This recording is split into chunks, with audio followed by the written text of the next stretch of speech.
ꯉꯁꯤꯒꯤ ꯋꯥꯔꯤ ꯑꯁꯤꯒꯤ ꯃꯃꯤꯡꯅ ꯃꯄꯤꯗꯒꯤ ꯁꯅꯥ ꯑꯣꯟꯕꯤ ꯔꯥꯖꯀꯨꯃꯥꯔꯤ꯫ ꯋꯥꯔꯤ ꯑꯁꯤꯕꯨ ꯏꯕꯤꯔꯛꯄ ꯃꯆꯥ ꯊꯣꯛꯁ꯫ ꯊꯥꯏꯅ ꯃꯇꯝ ꯑꯃꯗ ꯌꯥꯏꯐꯀꯣꯜ ꯀꯧꯕ ꯂꯩꯄꯥꯛ ꯑꯃ ꯂꯩꯔꯝꯃꯤ꯫ ꯂꯩꯄꯥꯛ ꯑꯁꯤꯗ ꯊꯦꯝꯆꯥ ꯀꯧꯕ ꯄꯥꯈꯪ ꯑꯃ ꯂꯩꯔꯝꯃꯤ꯫ ꯊꯦꯝꯆꯥꯒꯤꯅꯤ ꯍꯥꯏꯕꯗ ꯀꯅꯥꯁꯨ ꯂꯩꯇ꯭ꯔꯦ꯫ ꯑꯗꯨꯕꯨ ꯊꯦꯝꯆꯥ ꯃꯍꯧꯁꯥꯗꯒꯤ ꯍꯧꯅ ꯃꯤꯒꯤ ꯃꯇꯦꯡ ꯌꯥꯝꯅ ꯄꯥꯡꯒꯟꯕ, ꯈꯨꯜ ꯂꯩꯀꯥꯏꯅ ꯌꯥꯝꯅ ꯅꯨꯡꯁꯤꯕ ꯃꯤꯁꯛ ꯑꯃ ꯑꯣꯏꯔꯝꯃꯤ꯫ ꯃꯤꯉꯣꯟꯗ ꯐꯥꯒꯤ ꯇꯧꯒꯟꯕ, ꯃꯤꯒꯤ ꯑꯋꯥꯕ ꯌꯥꯝꯅ ꯈꯪꯒꯟꯕ ꯌꯥꯝꯅ ꯐꯕ ꯃꯤꯁꯛ ꯑꯃ ꯑꯣꯏꯔꯝꯃꯤ꯫ ꯅꯣꯡꯃ ꯊꯦꯝꯆꯥꯅ ꯁꯤꯡ ꯆꯠꯂꯨꯔꯒ ꯑꯁꯨꯝ ꯍꯜꯂꯛꯄꯗ ꯂꯩꯀꯥꯏꯒꯤ ꯑꯍꯜ ꯑꯃꯅ ꯁꯤꯡ ꯄꯨꯕ ꯉꯝꯗꯗꯨꯅ ꯁꯣꯔ ꯊꯕꯦꯠ ꯊꯕꯦꯠ ꯍꯣꯟꯗꯨꯅ ꯄꯣꯊꯥꯔꯝꯕ ꯑꯗꯨ ꯎꯕꯗ, ꯈꯨꯔꯥ, ꯁꯤꯡꯁꯦ ꯄꯨꯕ ꯉꯝꯗ꯭ꯔꯕꯣ?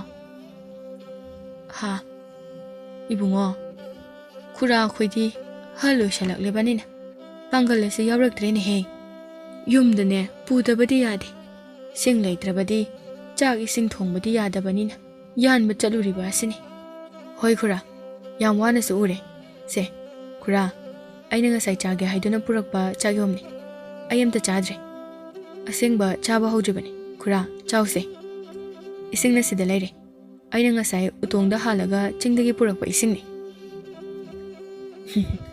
이붕어 ꯊꯦꯝꯆꯥ, ꯅꯪꯁꯦ ꯑꯣꯟꯊꯣꯛꯅ ꯐꯈ꯭ꯔꯦ꯫ ꯅꯪꯒꯨꯝꯕ ꯏꯆꯥ ꯑꯃꯇꯪ ꯌꯥꯎꯖꯔꯝꯂꯕꯗꯤ ꯑꯩꯈꯣꯏꯁꯦ ꯀꯌꯥꯗ ꯅꯨꯡꯉꯥꯏꯅ ꯂꯩꯒꯗꯕ꯫ ꯅꯟꯗꯣꯟ ꯏꯕꯥꯅꯤ ꯑꯗꯨꯝꯅ ꯍꯥꯏꯔꯤꯕꯅꯤ, ꯏꯆꯥ ꯅꯨꯄꯥ ꯑꯃꯈꯛ ꯂꯩꯖꯕꯗꯨꯁꯨ ꯅꯨꯡꯉꯥꯏ ꯌꯥꯏꯐꯕ ꯅꯨꯄꯤ ꯃꯄꯥꯝꯗ ꯂꯩꯈ꯭ꯔꯦꯗꯣ꯫ ꯈꯨꯔꯥ ꯈꯣꯏꯒꯤ ꯏꯆꯥ ꯅꯠꯇ꯭ꯔꯕꯁꯨ ꯑꯩ ꯂꯩꯁꯤꯗꯤ꯫ ꯈꯨꯔꯥꯅꯅꯦ ꯃꯇꯦꯡ ꯗꯔꯀꯥꯔ ꯑꯣꯏꯔꯗꯤ ꯍꯦꯛꯇ ꯀꯧꯔꯛꯎ, ꯑꯩ ꯂꯩꯁꯤꯗꯤ ꯈꯨꯔꯥ꯫ ꯑꯁꯨꯝꯅ ꯋꯥꯔꯤ ꯉꯥꯏꯍꯥꯛ ꯁꯥꯟꯅꯔꯕ ꯃꯇꯨꯡꯗ ꯊꯦꯝꯆꯥꯅ ꯑꯍꯜ ꯑꯗꯨꯒꯤ ꯁꯤꯡ ꯃꯄꯨꯜ ꯑꯗꯨ ꯃꯥꯅ ꯄꯥꯏꯈꯠꯇꯨꯅ ꯃꯌꯨꯝ ꯇꯥꯅ ꯄꯨꯔꯛꯇꯨꯅ ꯊꯝꯕꯤꯔꯝꯂꯦ꯫ ꯃꯥꯡꯒꯣꯜꯗ ꯑꯍꯜ ꯑꯗꯨꯒꯤ ꯅꯨꯄꯤꯅ ꯃꯃꯤꯠ ꯎꯕꯣꯏ ꯎꯗꯕꯣꯏ ꯁꯨꯛꯇꯣꯛꯇꯨꯅ ꯍꯪꯒꯥꯝ ꯃꯜꯂꯝꯃꯤ꯫ ꯏꯟꯗꯣꯝꯆꯥ, ꯀꯩ ꯏꯟꯖꯥꯡꯅꯣ?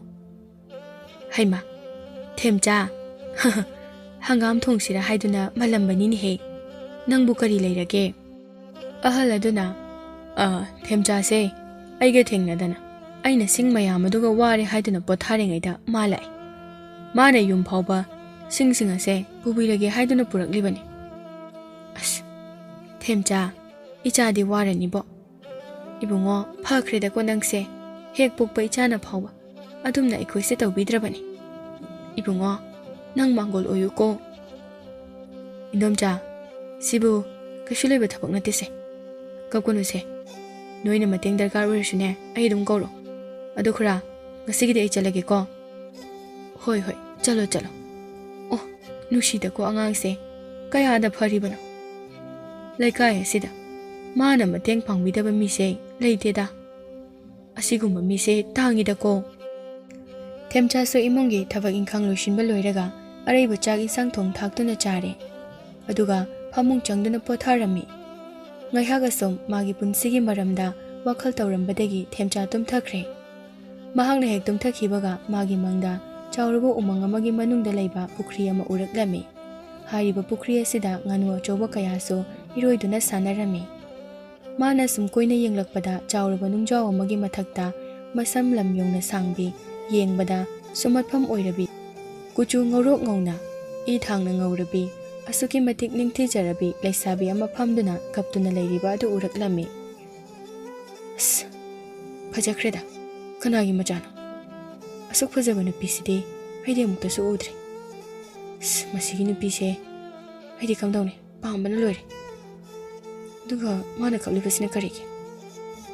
ꯑꯗꯨꯕꯨ ꯌꯥꯝꯅ ꯉꯛꯂꯤꯕꯗꯤ ꯅꯨꯡꯖꯥꯎ ꯑꯗꯨꯒꯤ ꯃꯊꯛꯇ ꯂꯩꯔꯤꯕ ꯁꯒꯦꯟꯕꯤ ꯂꯩꯁꯥꯕꯤ ꯑꯗꯨꯅ ꯀꯞꯄ ꯃꯇꯝꯗ ꯃꯥꯒꯤ ꯃꯃꯤꯠꯇꯒꯤ ꯇꯥꯔꯛꯄ ꯃꯄꯤꯁꯤꯡ ꯑꯗꯨꯅ ꯂꯩꯄꯥꯛꯇ ꯍꯦꯛ ꯇꯥꯕꯒ ꯁꯅꯥ ꯑꯣꯜꯂꯝꯃꯤ꯫ ꯊꯦꯝꯆꯥ ꯃꯗꯨ ꯎꯕꯗ ꯉꯛꯂꯝꯃꯤ꯫ ꯑꯃꯨꯛꯇꯁꯨ ꯎꯈꯤꯗ꯭ꯔꯤꯕ ꯇꯥꯏꯕꯪꯗ ꯑꯣꯏꯕ ꯌꯥꯔꯔꯣꯏꯗꯕ ꯃꯑꯣꯡꯁꯤꯡ ꯑꯗꯨ ꯎꯕꯗ ꯃꯃꯤꯠ ꯂꯪꯈꯠꯇꯨꯅ ꯅꯨꯄꯤ ꯑꯗꯨꯗ ꯌꯦꯡꯗꯨꯅ ꯂꯩꯔꯝꯃꯤ꯫ ꯉꯥꯏꯍꯥꯛ ꯑꯁꯨꯝ ꯌꯦꯡꯂꯝꯕꯗꯒꯤ ꯃꯥ ꯒ꯭ꯌꯥꯟ ꯈꯪꯇꯥ ꯇꯥꯔꯛꯇꯨꯅ ꯅꯨꯄꯤ ꯑꯗꯨꯕꯨ ꯊꯦꯝꯂꯨꯔꯒꯦ ꯈꯟꯗꯨꯅ ꯅꯨꯄꯤ ꯑꯗꯨꯒꯤ ꯃꯅꯥꯛ ꯇꯞꯅ ꯍꯦꯛ ꯆꯪꯁꯤꯜꯂꯛꯄꯒ ꯂꯩꯁꯥꯕꯤ ꯑꯗꯨ ꯈꯨꯗꯛ ꯑꯗꯨꯗ ꯃꯥꯡꯊꯣꯛꯈ꯭ꯔꯦ꯫ ꯊꯦꯝꯆꯥ ꯈꯪꯄ꯭ꯔꯦꯛ ꯈꯪꯏ꯫ ꯈꯨꯗꯛ ꯑꯗꯨꯗ ꯊꯦꯝꯆꯥꯁꯨ ꯇꯨꯝꯂꯝꯕꯗꯒꯤ ꯈꯪꯄ꯭ꯔꯦꯛ ꯈꯪꯗꯨꯅ ꯃꯤꯀꯞ ꯊꯣꯔꯛꯂꯝꯃꯤ꯫ ꯍꯨꯃꯥꯡꯅꯁꯨ ꯄꯨꯡꯂꯨꯞ ꯂꯨꯞꯂꯝꯂꯦ꯫ ꯑꯁ, ꯀꯔꯤ ꯃꯪꯅꯣ ꯍꯧꯖꯤꯛꯀꯤꯗꯨꯕꯣ?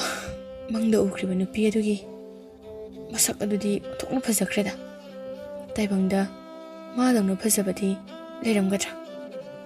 ꯑꯗꯨꯕꯨ ꯃꯥꯅ ꯀꯞꯄꯗ ꯃꯥꯒꯤ ꯃꯄꯤꯁꯤꯡ ꯑꯗꯨꯅ ꯂꯩꯕꯥꯛꯇ ꯇꯥꯕꯗ ꯁꯅꯥ ꯑꯣꯟꯕ꯫ ꯑꯁ, ꯑꯣꯟꯊꯣꯛꯄꯒꯤ ꯃꯑꯣꯡ ꯍꯥꯏꯕꯗꯨꯅꯤ꯫ Manakta lairamba khudai ama paikhatuna Themcha humangsing adu tap tap napthoktuna amuk tomthakre. Asumna matam khara haukhre. Themchagi manglanda amuk sagen bi leisabi adu hanjin urami. Asum toina ushilakpadagi Themcha su karino haiduna khanjalakpa ama phaurakle. Nongmusu numidang ama Themcha khul lekagi misingna mabuluna tawbiba. Mana moigi mateng pangbiduna makhoina ningsingduna athum ahau acha athak kari pot pirakpasing ado ningsingduna wakhal nungaina tumthakhirami. Numit adudasu hanagumna chap manana nupi ado magi mangda urami. Nupi ado nungjaw aduda phamduna adum kapli. Sana sing ado leipak tata aduna leiri. Themcha su hekchang singe tawbaga nupi ado hanagumna amuk mangthokre. Nongma numit ama Themcha umang ama phauduna singjanba chatlami. Mana sum lambida lakpada yamna ahal oirabi hanubi amana khaw amada sem aduga khaw amadana komla pik thana haptuna makhutna yalaga amadi lengjumdana mana masingna pik thana yawba khaw ama yaliba adu urami. Mahausadagi hauna Themcha migi mateng pangba oibana hanubi adugi manakta prap changsinduna. Abo as kainu pot mayam sidi sibu nangna tumtana kamaina loina yondoino sidana tokpa tarine. He, ibunga, nangbu kanano.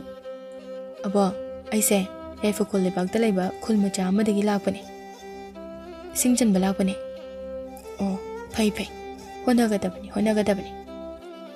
Ado abo, kadai, aboki posingse, ay paibigise.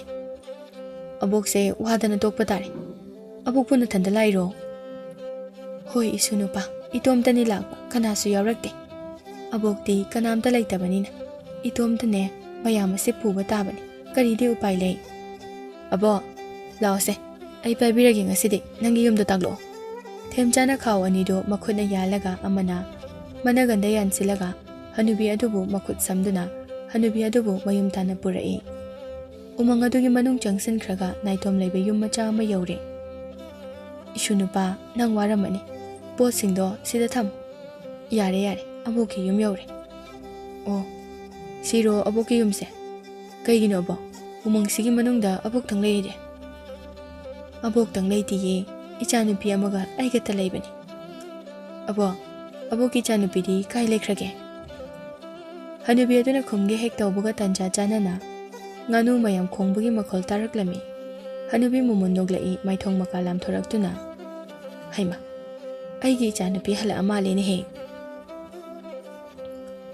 Themchana nganu khongliba maikai adomda yengthoklubada mamai chapot tawbi kuchu sengdabi nupi ama nganu mayam ama hoiduna purakliba adu urami. Tu isunupa aigi ichanupi ni do. Bema law sida law ne. Hanubi aduna kawbudagi magi machanupi adu nganu sing adu hoijillamlaga hanubi adugi manak tamna changsilaklami. Yengoi bema mangda lepliba nupa asina aigi pot mayam ase si phawbo pubira ini. Kaya da phari bano yeng. Themcha machanupi aduda noktuna aigi ming Themcha kawe. Ichegi ming di kai kauge. Hai, isunupa karino ni nangna aigi ichanupi da iche kaina ka tawriduna. Apangbo aigi ichanupi se nangondagi angang ni ne. Iche kaunu ko ming adum kaunu. Themcha di wadu tabada karino haiduna khanduna laikre. Kainuma haisibo hala sigi machanupi asidi masakse leisabi aribe do mainasu ligum tawe aduga aina halamani harisibo ai saksibo kayam han malwar janu taisibo hanubi sidi mami sengna udre harisine aduga machanupi asiso mamana haiba wase kemta semthok tabi nongtuna leisina kaigino as ko ka ngawre daidi ibema pakhang ase nangli sak fajaba aduda nangbu sum uradi pamkiba tare nang amuk lawgi haira adine imadi mangjare imungda changhoro chalo cho Themchadi karino hainariba wasing asibo haiduna mangondadi mangumna thokre gyanga pumang mangba haibadu oire. Hanubigi machanupi adusu mamaido ikaibana ngangsang ngangduna lukthaduna leiramlaga tapna imungda momonoktuna changkre. Hanubi aduna masak fajabi palakpa aduda Themcha su mangi thodok adu khangning ningsinglak lami.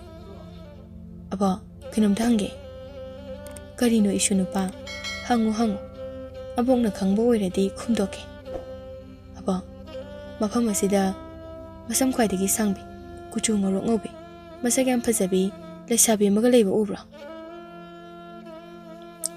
kadaidagi wanu dai shunupa mafam asidadi aigi chanupidagi hena phajaba nupi amata aidi udri adugane mafam asida aikhoi ani natana kanasu leite Temjaso hoida mangi wabo isu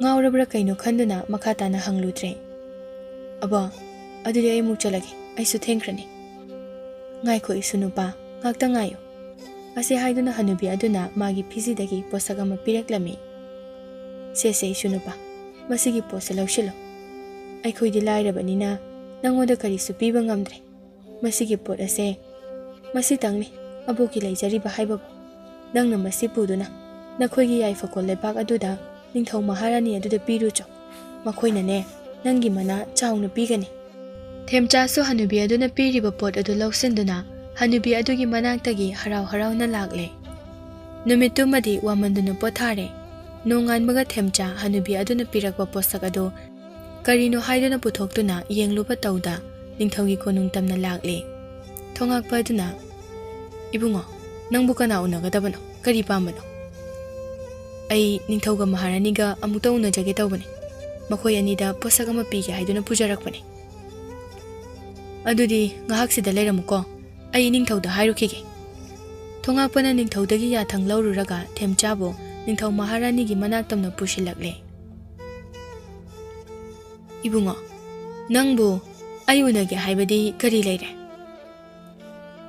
iningthau Ima maharanida masi pizage haiduna lakchabane themchana ngarang hanubi aduna pirakiba pot adu pirami ningthauna posak adu lauduna phaktoktuna yenglami pot adugi manungda pirangi mawong tawba sana machu mayam ama yauramba adu ubada ningthau maharani adu ngakpana loikre nupa macha hayo nangi pot ase mafam kadaidagi phanglakpano kanana pirakpano hayo Ima maharani ai sengna haijage pot ase umungda leihobi ahaloirabi hanubi amana ningthau maharani da piyu haiduna pirakpani themchadi maharani na kaplakpadu ubada pungangaklami maram kari sukhangdabana mangondadi angakpa haibadu oikre maharani na kapna thokiwa wari pumbalilaklami ngasidagina chahi 6-7 muki mamangi warini ningthau maharani anigi machanupi ani leirami makhoi ani na pungkak chawrakpa kanda ningthau maharani anigi ahumsubi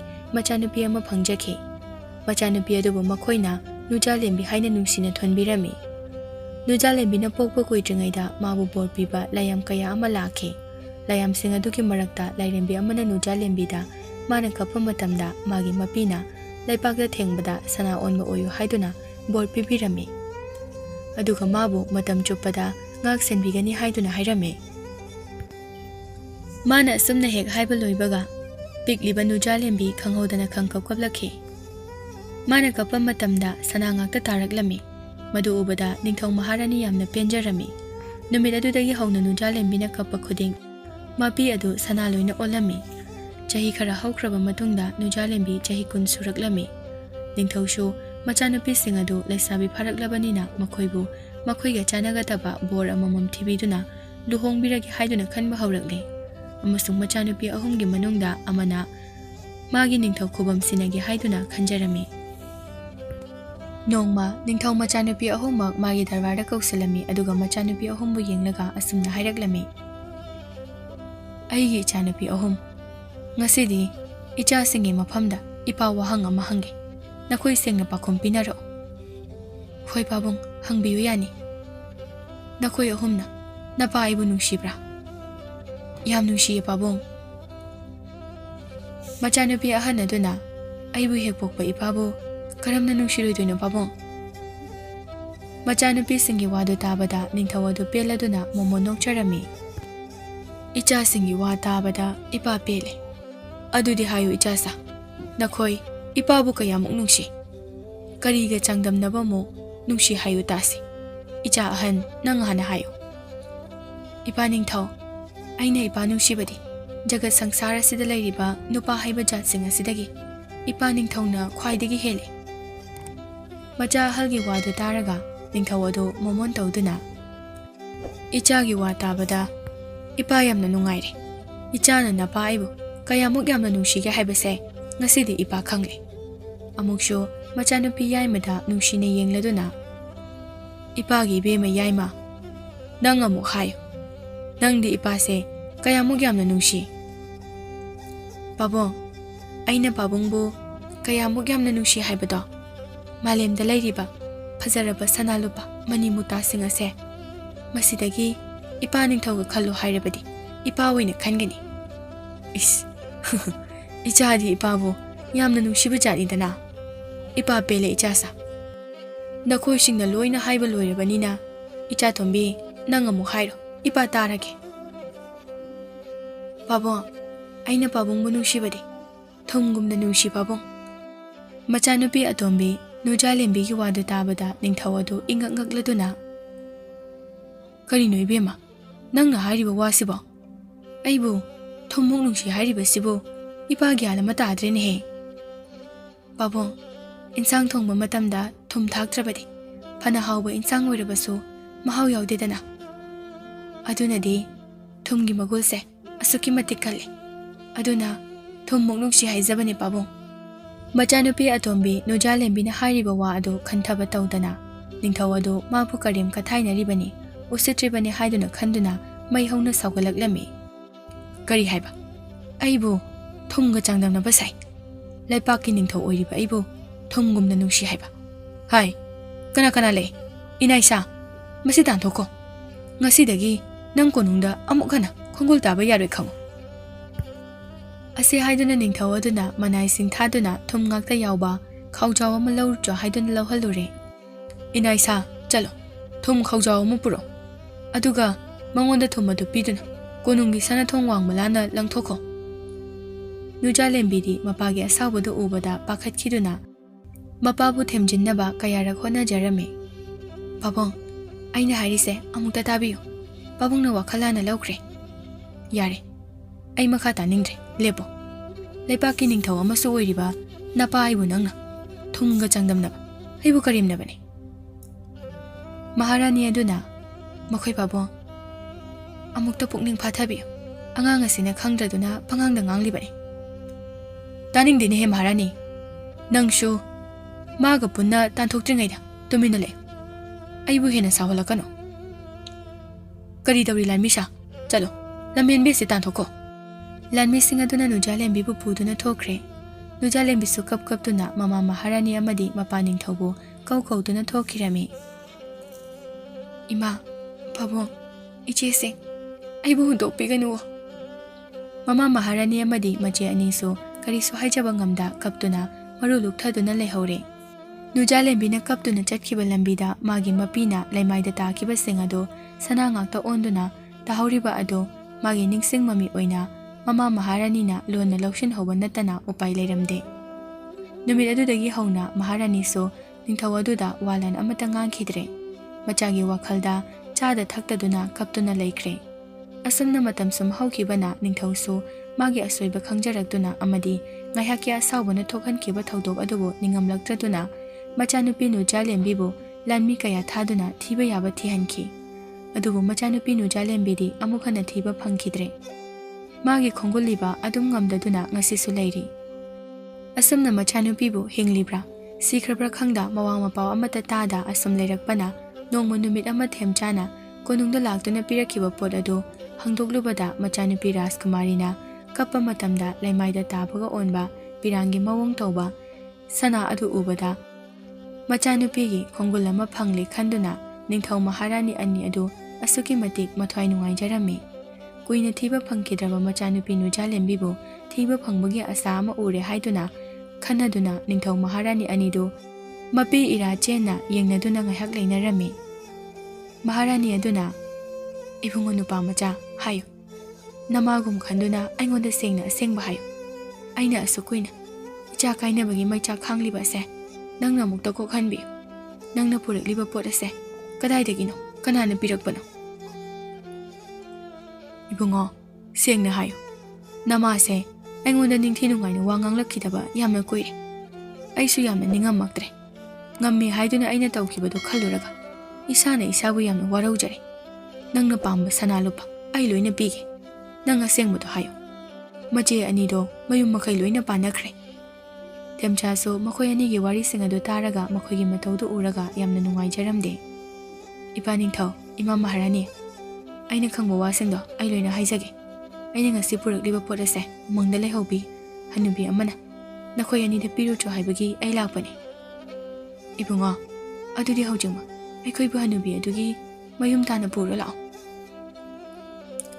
Aduba iningthau Maharani umang adudadi Rajkumari Nujalembi di leiba ude. Haloi rabi hanubi amaga magi machanupi laisabi khara liba amaga makhoi ani talaye. Nupa macha amabu oire aikhoi ani bu mafam adu tana puro lao. Lambi tau mang tharo. Ningthau na Themchada sagol ama pire aduga sagol amada ningthau Maharani ani adu tongle. Aduga ningthau ya thangmatung inna Themchana lamjingduna umang adu tamna lakle. Asum laklabagi tungda umangi maya yausilakpada lambi singado iman manabanina Themchado lambi mangthokre. Hanubi adugi mayumdo kadomda chatkadabano haibadu kauthokre. Kaidawre nupa macha leptuna leirabade. Lambi du tau chalase. Iningthau warobi badi yade. Lambi singse iman manabanina ai lambi lamangnare. Kadom chakadabano kok ngore. Ngaktangai biyu ko. Fare Maharani aikhoi ani so sagoldagi ngaya kumtharaga ngayak pothagi ko dudi phani ningthau asi lairiba nupa asida phamduna ngayak pothabiro. Maharani kadai nakhutopiro tamna kumtharause. Ningthau amadi Maharani anina ngayak pothari ngai Themcha so koilei leiduna karamba lambi tano haiduna theri ngai tanja chanana nganu singna khongbagi makhol ama taraklami. Hais nganu sing asina khonglibasi kadaidana. Oh asomai kaidani ne maside hekta changsinduna yenglurage aduna farani. Mana asamna changsinduna yengbada hanubi adugi machanupi aduna nganu angauba mayam ama hoiduna purakliba adu uraklami. Themcha so napi asongma marumdagi asumlona yengde. Asidi hanubi dugi machanupi duni ne. Mana chapalambise tumina yenghorage aduga iningthauga Maharani ka sipurage. Khara chatlaga nganu sing adu chawraba pukri ama yauraduna iroiduna sanaduna laikre. Aduga hanubi adugi machanupi aribi aduna nungpaga chawba amada phamlami ngayak sum phamlambadagi machanupi adu mi leibra haiduna koyeng yengba haurakle. Kanasu leitra male. Yare adudi. Themchadi napi marumda lolibanina machanupi aduna udre. Aduna kanasu leitre khaladuna hanubigi machanupi aduna magi makokta hek kuptuna leiba phi adu lokthораklami.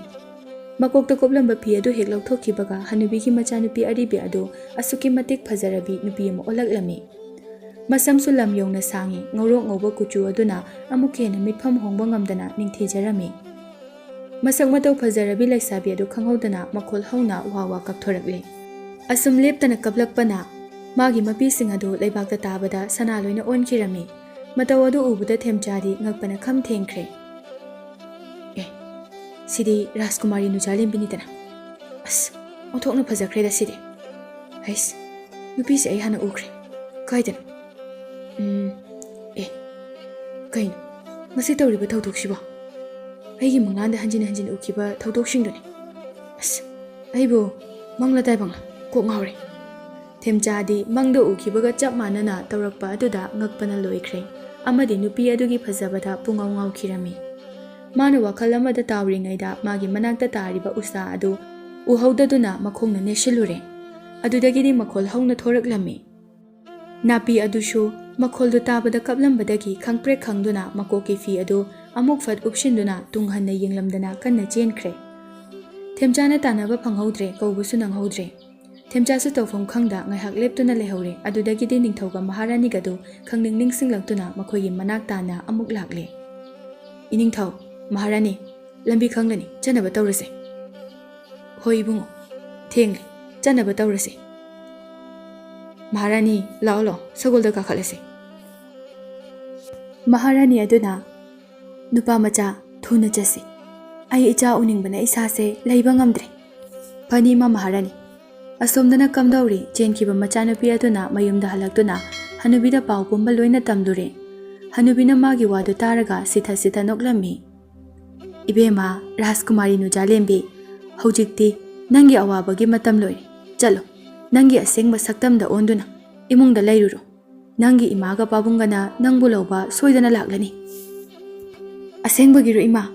ꯑꯗꯨꯗꯤ ꯑꯩ ꯌꯥꯝ ꯍꯔꯥꯎꯏ ꯏꯃꯥ꯫ ꯃꯥꯅꯤꯅꯦ꯫ ꯆꯠꯂꯣ, ꯆꯠꯅꯕ ꯁꯦꯝ ꯁꯥꯖꯔꯨꯔꯣ꯫ ꯅꯨꯖꯥꯂꯦꯝꯕꯤ ꯍꯔꯥꯎ ꯆꯪꯈ꯭ꯔꯦ꯫ ꯊꯦꯝꯆꯥꯅ ꯄꯨꯗꯨꯅ ꯂꯥꯛꯄꯅ ꯃꯈꯣꯏ ꯑꯍꯨꯝꯁꯨ ꯍꯅꯨꯕꯤ ꯑꯗꯨꯒꯤ ꯃꯌꯨꯝ ꯌꯧꯔꯛꯂꯦ꯫ ꯍꯅꯨꯕꯤ ꯑꯗꯨꯁꯨ ꯃꯄꯥꯟꯗ ꯂꯦꯞꯇꯨꯅ ꯂꯩꯔꯝꯃꯤ꯫ ꯊꯦꯝꯆꯥꯅ ꯋꯥꯔꯤ ꯄꯨꯝꯕ ꯍꯅꯨꯕꯤ ꯑꯗꯨꯗ ꯂꯣꯏꯅ ꯇꯝꯂꯝꯃꯤ꯫ ꯑꯕꯣ, ꯌꯦꯡꯉꯨ, ꯏꯅꯤꯡꯊꯧꯒ ꯏꯃꯥ ꯃꯍꯥꯔꯥꯅꯤꯒꯁꯦ ꯅꯪꯅ ꯄꯤꯔꯛꯄ ꯈꯨꯗꯣꯜ ꯑꯗꯨꯒꯤ ꯃꯇꯨꯡ ꯏꯟꯅ ꯔꯥꯖꯀꯨꯃꯥꯔꯤ ꯅꯨꯖꯥꯂꯦꯝꯕꯤꯒꯤ ꯈꯣꯡꯒꯨꯜ ꯂꯤꯔꯛꯄꯅꯦ꯫ ꯑꯕꯣꯛꯅ ꯃꯈꯣꯏꯗ ꯈꯔ ꯇꯥꯛꯄꯤꯌꯨ꯫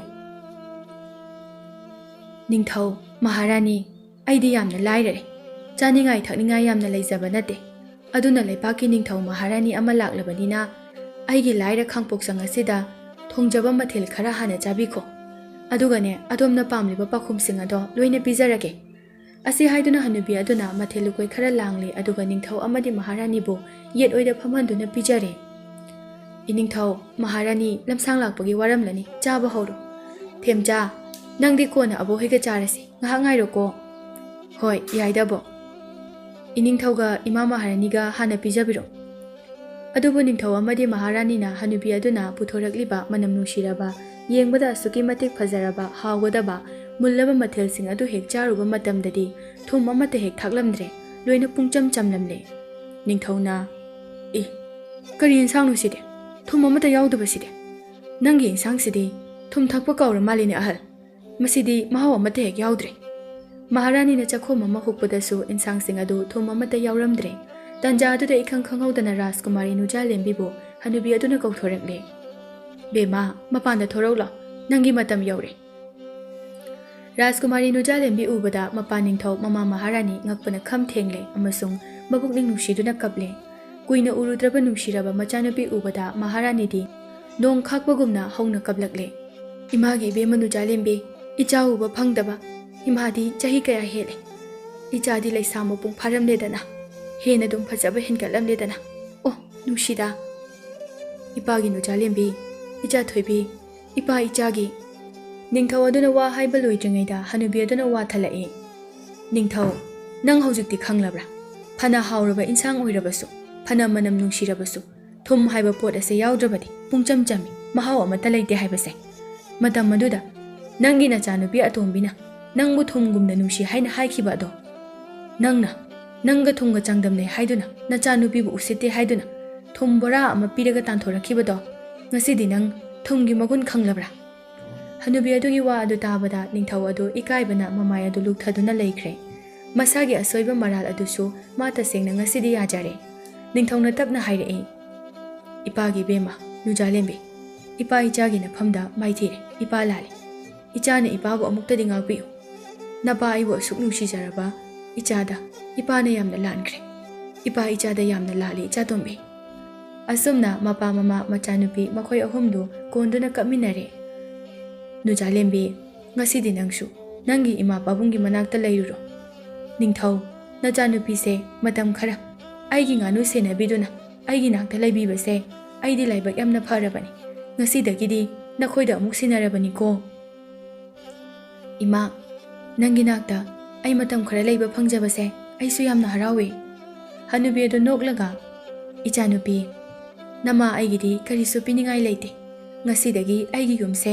ꯅꯨꯖꯥꯂꯦꯝꯕꯤ ꯅꯪꯉꯣꯟꯗ ꯅꯃꯥ ꯑꯣꯏꯅ ꯍꯅꯨꯕꯤ ꯑꯩꯅ ꯄꯥꯟꯕꯤꯔꯕꯅꯤꯀꯣ꯫ ꯅꯤꯡꯊꯧ ꯑꯗꯨꯅ, ꯑꯍꯜ, ꯍꯥꯏꯌꯨ, ꯑꯩꯒꯤ ꯏꯆꯥꯅꯨꯄꯤꯕꯨ ꯑꯁꯨꯛ ꯀꯨꯏꯕꯁꯦ ꯆꯪꯖꯐꯝ ꯄꯤꯕꯤꯕꯒꯤ ꯅꯪꯅ ꯄꯥꯝꯕ ꯄꯣꯠ ꯑꯃ ꯅꯤꯡꯊꯧ ꯑꯩꯉꯣꯟꯗ ꯍꯥꯏꯌꯨ, ꯑꯩꯅ ꯄꯤꯒꯅꯤ꯫ ꯅꯤꯡꯊꯧꯅ ꯋꯥꯁꯦ ꯍꯦꯛ ꯍꯥꯏꯕ ꯂꯣꯏꯕꯒ ꯇꯟꯖꯥ ꯑꯗꯨꯗ ꯃꯉꯥꯜ ꯑꯃ ꯊꯣꯔꯛꯇꯨꯅ ꯍꯅꯨꯕꯤ ꯑꯗꯨ ꯈꯨꯗꯛꯇ ꯅꯨꯖꯥꯂꯦꯝꯕꯤꯗ ꯕꯣꯔ ꯄꯤꯔꯝꯂꯒ ꯂꯥꯏꯔꯦꯝꯕꯤ ꯑꯗꯨ ꯑꯣꯟꯊꯣꯔꯛꯂꯝꯃꯤ꯫ ꯅꯤꯡꯊꯧ, ꯑꯩ ꯅꯉꯣꯟꯗꯒꯤ ꯀꯔꯤꯁꯨ ꯄꯥꯝꯗꯦ꯫ ꯑꯩꯅ ꯏꯆꯥ ꯅꯨꯖꯥꯂꯦꯝꯕꯤꯕꯨ ꯉꯥꯛ ꯁꯦꯟꯕꯤꯒꯅꯤ ꯍꯥꯏꯕ ꯑꯩꯒꯤ ꯏꯊꯧ ꯑꯗꯣ ꯑꯩꯅ ꯇꯧꯕ ꯈꯛꯅꯤ꯫ ꯃꯥꯕꯨ ꯑꯩꯅ ꯂꯩꯁꯥꯕꯤ ꯑꯔꯤꯕꯤ ꯁꯛꯊꯤꯕꯤ ꯑꯃꯒꯤ ꯁꯛꯂꯣꯟ ꯑꯣꯜꯍꯟꯗꯨꯅ ꯑꯁꯨꯛ ꯀꯨꯏꯕꯁꯦ ꯂꯣꯠꯍꯟꯕꯅꯤ꯫ ꯍꯧꯖꯤꯛꯇꯤ ꯃꯥꯒꯤ ꯂꯣꯠꯄꯒꯤ ꯃꯇꯝ ꯂꯣꯏꯔꯦ꯫ ꯃꯜꯂꯕ ꯈꯥꯡꯄꯣꯛꯁꯪ ꯑꯗꯨꯁꯨ ꯈꯨꯗꯛ ꯑꯗꯨꯗ ꯆꯥꯎꯔꯕ ꯅꯤꯡꯊꯤꯖꯔꯕ ꯀꯣꯅꯨꯡ ꯑꯃ ꯑꯣꯟꯊꯣꯔꯛꯂꯝꯃꯤ꯫ ꯅꯤꯡꯊꯧꯒ ꯃꯍꯥꯔꯥꯅꯤ ꯑꯅꯤꯁꯨ ꯂꯥꯏꯔꯦꯝꯕꯤ ꯑꯗꯨꯕꯨ ꯍꯟꯖꯤꯟ ꯍꯟꯖꯤꯟ ꯊꯥꯒꯠꯂꯝꯗꯨꯅ ꯃꯆꯥꯅꯨꯄꯤ ꯄꯨꯗꯨꯅ ꯊꯦꯝꯆꯥꯒ ꯍꯜꯂꯛꯏ꯫ ꯀꯣꯅꯨꯡ ꯌꯧꯔꯕ ꯃꯇꯨꯡꯗ ꯊꯦꯝꯆꯥꯗꯨ ꯔꯥꯖꯀꯨꯃꯥꯔꯤ ꯅꯨꯖꯥꯂꯦꯝꯕꯤꯅ ꯃꯥꯕꯨ ꯃꯄꯥ ꯃꯃꯥꯒ ꯑꯃꯨꯛꯀ ꯍꯟꯅ ꯂꯩꯃꯤꯟꯅꯕ ꯐꯪꯍꯟꯕꯒꯤ ꯍꯟꯖꯤꯟ ꯍꯟꯖꯤꯟ ꯊꯥꯒꯠꯆꯔꯝꯃꯤ꯫ ꯊꯦꯝꯆꯥ, ꯅꯪꯒꯤ ꯅꯄꯥꯜꯗꯒꯤ ꯅꯠꯂꯝꯗ꯭ꯔꯕꯗꯤ ꯑꯩꯁꯦ ꯏꯃꯥ ꯄꯥꯕꯨꯡꯒ ꯄꯨꯟꯁꯤꯒꯤ ꯂꯩꯃꯤꯟꯅꯕ ꯐꯪꯂꯝꯗꯕꯁꯨ ꯌꯥꯏ꯫ ꯍꯥꯏꯌꯨ ꯊꯦꯝꯆꯥ, ꯅꯪ ꯀꯔꯤ ꯄꯥꯝꯃꯤ? ꯑꯩꯒꯤ ꯄꯥꯕꯨꯡꯗ ꯍꯥꯏꯗꯨꯅ ꯑꯩꯅ ꯄꯤꯍꯟꯒꯦ꯫ ꯔꯥꯖꯀꯨꯃꯥꯔꯤ, ꯑꯩꯗꯤ ꯀꯩꯁꯨ ꯄꯥꯝꯗꯦꯗ꯫ ꯃꯤꯒꯤ ꯃꯇꯦꯡ ꯄꯥꯡꯕꯗꯤ ꯑꯩꯒꯤ ꯍꯩꯅꯕꯤꯅꯤ꯫ ꯑꯗꯨꯕꯨ ꯀꯩꯗꯧꯔꯕ ꯊꯦꯝꯆꯥ? ꯑꯩꯅ ꯄꯥꯝꯖꯕ ꯑꯃ ꯈꯜꯂꯣ ꯍꯥꯏꯔꯗꯤ ꯊꯦꯝꯆꯥ, ꯍꯦꯛꯇ ꯍꯥꯏꯌꯨꯅꯦ ꯅꯪꯅ ꯄꯥꯝꯂꯤꯕꯗꯣ꯫ ꯑꯩ ꯑꯍꯦꯟꯕ ꯊꯤꯕꯗꯤ ꯅꯠꯆꯗꯦ꯫ ꯑꯗꯨꯕꯨ ꯔꯥꯖꯀꯨꯃꯥꯔꯤ ꯅꯨꯖꯥꯂꯦꯝꯕꯤꯕꯨ ꯑꯩꯅ ꯑꯍꯥꯟꯕ ꯎꯕꯗ ꯌꯥꯝꯅ ꯄꯥꯝꯖꯔꯨꯔꯦ꯫ ꯑꯩ ꯁꯦꯡꯅ ꯅꯪꯕꯨ ꯌꯥꯝꯅ ꯅꯨꯡꯁꯤꯔꯨꯔꯦ꯫ ꯅꯪꯒ ꯊꯦꯡꯅꯗ꯭ꯔꯤꯉꯩꯗꯒꯤ ꯍꯧꯅ ꯑꯩꯒꯤ ꯃꯪꯂꯥꯟꯗ ꯅꯪꯕꯨ ꯀꯌꯥꯔꯛꯁꯨ ꯎꯈ꯭ꯔꯦ꯫ ꯄꯨꯝꯅꯃꯛꯁꯦ ꯑꯩꯉꯣꯟꯗꯗꯤ ꯂꯥꯏꯅ ꯁꯤꯜꯂꯝꯕꯒ ꯆꯞ ꯃꯥꯟꯅꯈ꯭ꯔꯦ꯫ ꯊꯦꯝꯆꯥꯅ ꯍꯧꯈꯤꯕ ꯊꯧꯗꯣꯛ ꯈꯨꯗꯤꯡ, ꯋꯥꯔꯤ ꯄꯨꯝꯕ, ꯃꯥꯒꯤ ꯃꯪꯒꯤ ꯋꯥꯔꯤꯁꯤꯡ ꯑꯗꯨ ꯔꯥꯖꯀꯨꯃꯥꯔꯤꯗ ꯂꯣꯏꯅ ꯂꯤꯔꯦ꯫ ꯑꯗꯨꯗꯒꯤꯗꯤ ꯔꯥꯖꯀꯨꯃꯥꯔꯤꯁꯨ ꯊꯦꯝꯆꯥꯕꯨ ꯍꯥꯟꯅ ꯄꯥꯝꯖꯗꯨꯅ ꯂꯩꯕꯒ ꯏꯀꯥꯏ ꯌꯥꯊꯣꯔꯛꯂꯦ꯫ ꯃꯈꯣꯏ ꯑꯅꯤ ꯑꯁꯨꯝ ꯅꯨꯡꯁꯤꯅꯔꯛꯄꯗꯒꯤ ꯂꯨꯍꯣꯡꯂꯁꯤ ꯍꯥꯏꯗꯨꯅ ꯌꯥꯅꯔꯦ꯫ ꯃꯈꯣꯏ ꯑꯅꯤꯅ ꯃꯄꯥ ꯅꯤꯡꯊꯧ ꯑꯃꯗꯤ ꯃꯃꯥ ꯃꯍꯥꯔꯥꯅꯤꯗ ꯍꯥꯏꯗꯨꯅ ꯃꯈꯣꯏ ꯑꯅꯤꯕꯨ ꯂꯨꯍꯣꯡꯕꯤꯅꯕ ꯍꯥꯏꯖꯔꯝꯃꯤ꯫ ꯅꯤꯡꯊꯧꯅ ꯐꯔꯦ, ꯏꯆꯥ ꯑꯅꯤꯅ ꯋꯥꯈꯜ ꯃꯥꯟꯅꯔꯕꯗꯤ ꯏꯄꯥ ꯊꯤꯡꯂꯔꯣꯏ, ꯂꯨꯍꯣꯡꯕꯤꯔꯒꯦ꯫ ꯑꯁꯨꯝꯅ ꯃꯄꯥꯁꯨ ꯊꯦꯝꯆꯥꯒꯤ ꯃꯒꯨꯟ ꯈꯪꯕꯅꯤꯅ ꯍꯔꯥꯎ ꯌꯥꯊꯣꯛꯂꯦ꯫ ꯂꯩꯕꯥꯛ ꯄꯨꯡꯖꯥꯎ ꯊꯤꯟꯅ ꯑꯋꯣꯡ ꯑꯋꯣꯟ ꯆꯥꯎꯅ ꯇꯧꯗꯨꯅ ꯔꯥꯖꯀꯨꯃꯥꯔꯤ ꯅꯨꯖꯥꯂꯦꯝꯕꯤ ꯑꯃꯗꯤ ꯊꯦꯝꯆꯥ ꯂꯨꯍꯣꯡꯕꯤꯗꯨꯅ ꯅꯨꯡꯉꯥꯏꯅ ꯂꯩꯈꯤꯔꯝꯃꯤ꯫